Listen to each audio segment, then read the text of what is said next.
समस्त को सारस्वत प्रणाम। बहुत दिन पर पुणी आपण मान सम्मुख एक प्रश्नभित्तिक कविता नहीं आसी।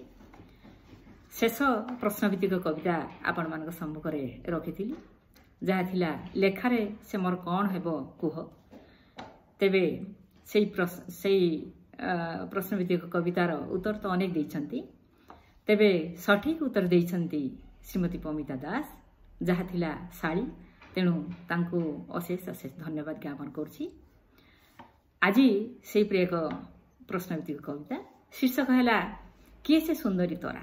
आपण माने शुणु एवं बहु संख्यार उत्तर मध्य रखंतु। तेबे पड़ुछि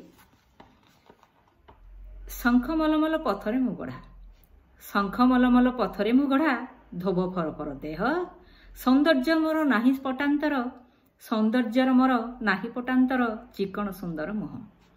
बड़ बड़ियांक अति पाख लोक, बड़ बड़ियांक अति पाख लोक रही थाए साथे साथे, गरीबों घरे न मिले मो देखा, करी थांती घृणा मते। कालक्रमे मोर रूपांतर होई पाइछि आज ए रूप, कालक्रमे मोर रूपांतर होई पाइछि आज ए रूप, उपरटा मोर स्वच्छ सुंदर अंतर अलिया स्तूप।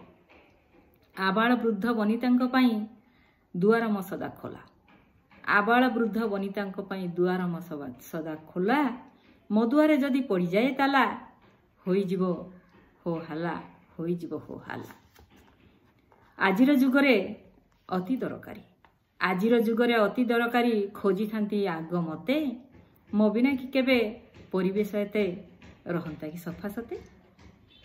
पारिबो कि कही ता नाम टिपिले किए से सुंदरी तोरा, अंतरर कथा न कहिबा भल, मुख चकमकी हीरा, मुख चकमकी हीरा, मुख चकमकी हीरा।